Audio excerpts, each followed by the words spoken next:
For the following interview, Francis Suarez, mayor of the city of Miami, takes the stage of America Business Forum.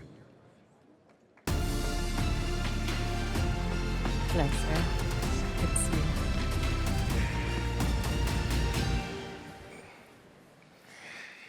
you. Your Royal Highness, Yes, sir. Hello. the last time that we were on stage together, it was in Riyadh, Indeed. and you were interviewing me. Yes, I was. So it's a small my turn. role reversal. Exactly. And we were announcing there that we were bringing a conference from Riyadh to Miami. Yes. So today, I want to welcome you to our incredible city Thank you. and to the America Business Forum, of course. So, It's a pleasure to be here, and Miami is such a beautiful city. So thank you. thank you. Let's start by looking ahead. What are your thoughts on the future of business in the Saudi region, especially with the ongoing economic reforms? What do you see as new opportunities in entertainment, sports, and other sectors for the kingdom? Well, you heard this morning from Faisal from the PIF, and a lot of the work that the kingdom has been doing is really not investing in things, but investing in industries. The reason that we're doing that is we'd like to grow the economic power of the kingdom and diversify away from our dependence on energy. Today, I'm so proud to say that the kingdom really has diversified. About 56% of our economy is no longer dependent on oil. And that's a big launch away from where we were prior to Vision 2030. But when we talk about entertainment sectors, tourism, sports, again, it's the industry that we're investing in, not the game. Because if you think about sustainability, you want the stadium where, yes, we want to host FIFA, yes, we want to host all sorts of amazing activities, but we want to look at the pipeline of work, employment, jobs, opportunities, businesses that these sectors all drive. And we want Riyadh to be, if not the kingdom, a year-round destination, not a single event destination. And legacy only comes with sustainability. It's amazing. So, of course, Vision 2030 has become synonymous with Saudi and its transformation. Talk to us a little bit about Vision 2030. How do you see the role of new technologies, in particular AI, shaping the business landscaping in Saudi Arabia? Vision 2030, for those of you who aren't aware, it's the cultural transformation, the economic and the social transformation of our country. We decided in 2016 to invest in this next generation. 70%, as you know, is younger than 35. They're looking for things that my generation wasn't looking for. As a 50-year-old, I'm telling you, I'm geriatric in my country. And what Vision 2030 aspires to is a diversified, thriving economy that celebrates youth and innovation, which brings us to AI and technology. It brings us to the United States of America. In AI, what we're looking for is collaboration. We would like to be the extension of the United States ecosystem, not as a standalone. And again, we don't want to invest in the thing. We want to invest in the industry. So for us, we have use cases. AI that we've been talking about, and I know is going to be a big theme here. Hospitals need it. Our energy sector needs it. We want to look at it as how can we thrive and take the next leap. If you talk about AI in medication, today you can solve for stem cell. Today you can solve for all sorts of cancers. Today you can solve for genetic diseases with AI, but it needs compute power. So why the kingdom? Cheap land, easy access to energy, and manpower. We want to be that friend and that resource to the United States ecosystem to help it thrive and develop. Because you can't do it on your own. And we want to make sure that you win. You know, that's so on point. AI is going to reshape the way we do imaging, so much in healthcare, et cetera. So many global investors are obviously watching the kingdom very, very closely. What advice would you have to those international investors who are looking to invest in Saudi Arabia and its emerging markets? I would say, number one, we're open for business. Number two, we've set up a whole ministry called the Ministry of Investment, which has an office here, which we launched with you, I think, earlier this year. I think we should give a round of applause for that. Sorry for cutting you off. And we're very proud to have opened this office. And why Miami, somebody might ask? Miami is the hub and the gateway for Latin America. It's truly the new heartbeat of the United States business community. And so I would really advise you to do a number of things. Come and speak to our ministry through their representatives that are here to learn about the incentives and the opportunities that we're offering for all of you. But number two, look at Vision 2030. Identify where you meet a synergy that we need. It's one thing to come to us and say you have an innovative technology. It's another thing to say it's an innovative technology that can help you thrive. There's so much that can be done. Healthcare, we need your help. Innovation, AI, education. Systems of education are being transformed. Our country is a youthful country. And if we don't educate our children in the right way today, we're not giving them the tools that the world will need of them or for them. I'd also advise you mining and minerals. It's a massive need that this world is looking for. We have resources. Come and talk to us about it. And yes, sports, entertainment, culture, the things that make life beautiful and colorful and joyful, every single door is open. And the reason it's open is the kingdom has been asleep for so many years that the opportunities, by the way, that are available aren't new. It's new to us. You have the resources, you have the know-how, you have the capability. Come and show us how to do it. Collaborate with us. But treat us as equals. And the reason I say that is we would like to learn from you, but we also want to collaborate with you. And that spirit of collaboration is where the United States is unique. You come in, you partner with people, and you build local talent. We have talent that wants to collaborate with you. So Saudi Arabia really, in the same way, Miami is your gateway to the Americas, Saudi is your gateway to the Middle East.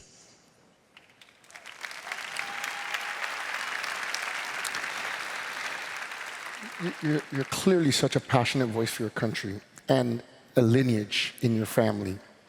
But you're also specifically a very passionate voice for women and for empowering women and for inclusion. What have been some of the most significant milestones you've achieved so far?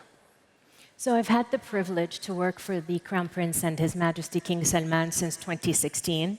And when I was asked to join government, one of my major mandates was female inclusion. And it has been a privilege to watch all of the government sectors and my colleagues embrace the role of women, not just in our economy, but also in our society.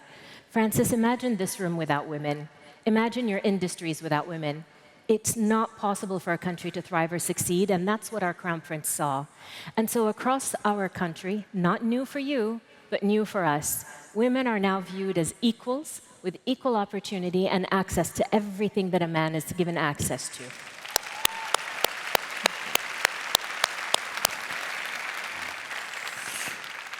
I can tell you as a brother of 3 sisters, a father of a daughter, a husband of a wife, and the son of a mother, that I'm surrounded by powerful women. You know, Francis, I'd love to flag for you also. A lot of people wonder, where are these women that are suddenly populating the ministries coming from? We have such a robust education system. The women of our country are actually educated at such a high level that they are outplacing all of the men in the private sector and even in government entities. Not surprised by that. Yes. They just didn't have the opportunity. Post-education, imagine this for the women in the audience, knowing you're capable. You've been invested in by your country, and then you wake up one morning to say, I want to provide, I want to collaborate, I want to be and exist, but there's no opportunity for you. What a shame. So since 2016, when the doors were unlocked for women, we now have female engineers leading at the Ministry of Energy. We have women leading at Aramco. I've seen them. PIF, women leading in investment. Sports, which is a sector where I joined government as my first foray through sports. Female athletes. We have women in diplomacy. And these are women with skills, degrees, capability, and capacity. These aren't women that we've picked as tokens, and that's what makes me proud. Capable women open doors for other capable women.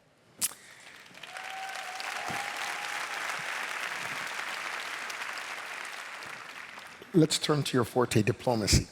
Talk to us a little bit about the Saudi-US relationship. And also, we've been hearing rumblings that the Crown Prince may be in the United States in the coming days. Can you tell us about that?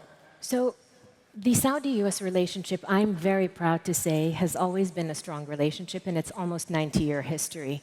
We do have a very, very unique moment in time where the Crown Prince and the President are not just two leaders that have vision of how this world could look. They're collaborators in actually creating a peaceful world, actually collaborating a world that is business-friendly, a world that really wants to be peaceful for all of us so that we all have opportunities. The fact that America is welcoming of me as the ambassador of the Kingdom of Saudi Arabia and my public investment fund in Miami to talk to the world of Latin America is something that doesn't happen anywhere else. You need to know this. And so the Saudi-US relationship, I would tell you today, is the strongest it's ever been. While many years it has been built on energy and defense, today it's built on technology, it's built on innovation, it's built on relationships, it's built on business. And ladies and gentlemen of the business community, you need to know you are always the better ambassadors and diplomats for all of your countries than any diplomat or ambassador can be. You are the 80, 90, 100-year relationships. We are the 4, 8, and 12-year turnovers, not you. And so what I would tell you is, if you want to keep global institutions strong, it's on you, it's not on us. If you want to keep global trade routes open, it's on you, not us. When the governments come knocking on the private sector door, asking you to participate, to invest, to build and develop in developing nations, if you want future customers, it would behoove you to listen to and be a part of the development plans that the diplomats come up with. We can't do it without you. And today we have a United States that has not only welcomed the kingdom's role in problem solving, it's one of the things that gives me the most joy. After the president was elected, one of the first tasks we were given was to support this White House and the president with Russia and Ukraine. And many of you will have seen, we hosted emissaries from both countries in order to have their negotiations in the kingdom with the United States of America. We've supported in Syria, in Gaza. We hope to be supporting through to a two-state solution. We hope to be able to resolve Sudan, but nobody can do it without the United States. And we are very, very proud to be in lockstep with the US in that foreign policy.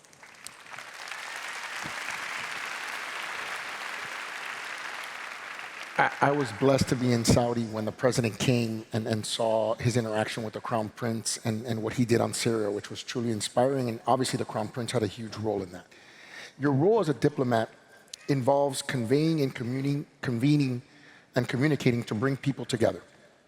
How would you approach this challenging task? In your experience, what are the most effective ways to foster understanding and collaboration between different cultures and nations? So as many of you may know, my father was our ambassador to the United States for about 23 years. And when I was appointed to this role, he gave me 2 pieces of advice, which I really took to heart. The first was, you have 2 eyes, 2 ears, and 1 mouth. Watch everything, listen to everything, and speak as little as possible. And that has really, honestly, been so instrumental in helping me to understand the America of today.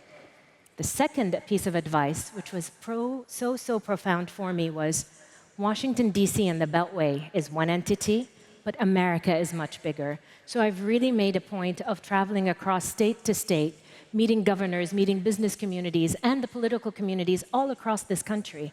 And the reason for that is the voice of America is bigger and louder than the voice of Washington, D.C. And if I want to represent my country to here, I need to understand America. And I also need my country to understand the voices and faces of America. It's so diverse, it's so interesting, it's such a beautiful country that, to be honest with you, I'm not sure many Americans understand the blessings that they have and the beauty of this country. And I wish sometimes you could see it in the way I see it. This country is a gift. And what the resources you have are a gift, but your most amazing gift is your human capital. And that's how we feel about our country. Amen. Yeah. I can certainly attest to the fact that you're a great listener, but you also have a very powerful voice. And so, as a diplomat, you have helped usher FII to Miami. You've helped bring, as you mentioned before, the Ministry of Investment here. You and I have talked about trying to find a way to get direct flights here to Miami, which I think would be a phenomenal bridge between the kingdom and Miami. Yeah. I can't wait to get on a direct flight like that. And maybe one day have a PIF office. What is it about Miami that has made it an ideal gateway for Saudi investment in the US? So it won't be lost on anyone with a Latin background. Latin cultures and Middle Eastern cultures were quite similar, both in our family context, our worldviews, and so it's a soft landing here. But Miami's business friendly.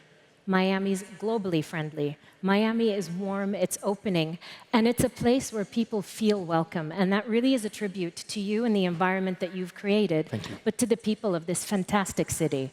And I would also say the gateway to Latin America has made this one of the most compelling, engaging points for the Kingdom of Saudi Arabia. It's a very big world.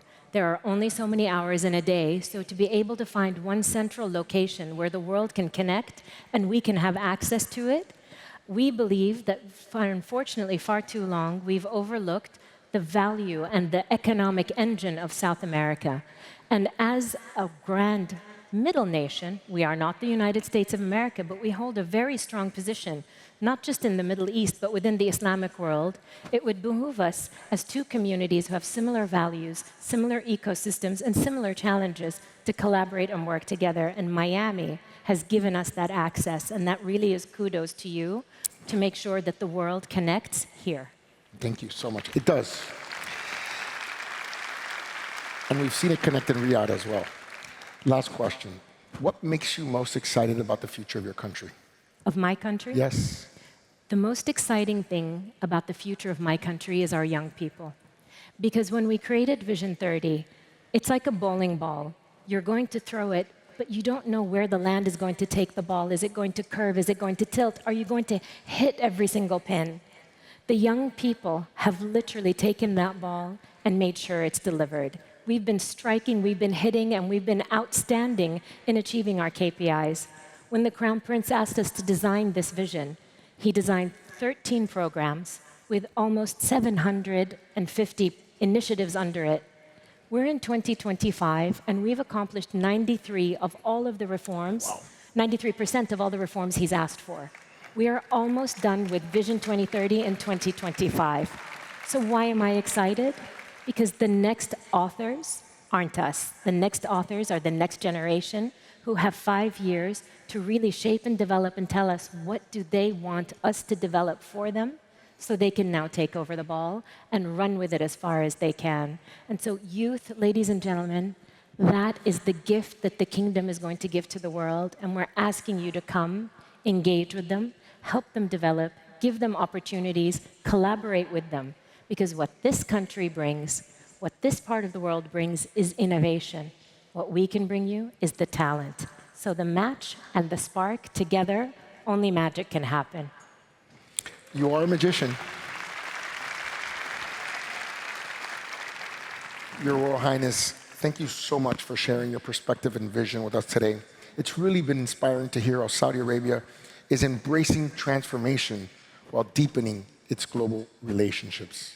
We're honored to have you here with us at the America Business Forum. Thank you. It's always a privilege. Thank you. Thank you.